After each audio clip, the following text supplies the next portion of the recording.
Welcome for second session of slope and deflection of beam. In this session, we discuss the numericals on the basis of slope and deflection when it is loaded with point load, moment and UDL. Slope is the angle made by the tangent drawn to elastic curve with original axis of beam after loading. Just see by diagram. This is a simply supported beam.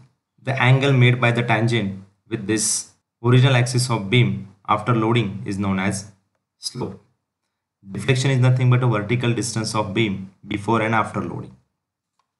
This is the content which we are discussing in slope and deflection, methods and step, boundary conditions, simply supported beam with the numerical, cantilever beam with numerical and overhanging beam with numerical.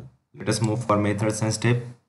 Here we are using four methods to determine slope and deflection. First is Macauley's method, which is a singular equation method. Second is moment area method. We can determine the specific deflection using this method. Third is conjugate beam method. Imaginary beam is used to determine the slope and deflection. And mathematical approach, that is double integration method, is used to determine the slope and deflection. Our discussion point is Macauley's method. Let us understand by the diagram. W1 and W2 are the point loads which are acting on a simply supported beam. For any value of x, we can easily determine the slope and deflection value by using Macauley's method. This is the beauty related to Macauley's method. Here you can observe for x1 we can easily determine y1, for x2 we can determine the y2, as well as if you want to determine the value of y at any location of x, you can easily determine by using Macauley's method. Let us discuss the steps which you are using in Macauley's method. First step, by applying the equilibrium condition, determine the reaction. Second step, determine the moment at section by defining the origin at left hand side.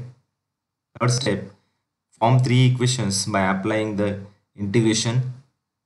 Fourth step, apply the boundary condition at support and get the value of constants of integration. And final, determine the values by using the numerical.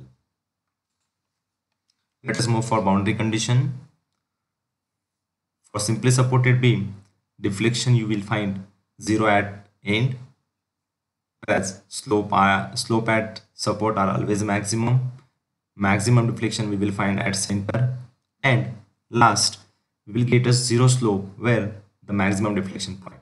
So here we can observe y, that is deflection, and theta, that is slope values. Deflection at support is 0, whereas slope at support are maximum, whereas deflection is maximum at center, and the point where maximum deflection we get slope value 0.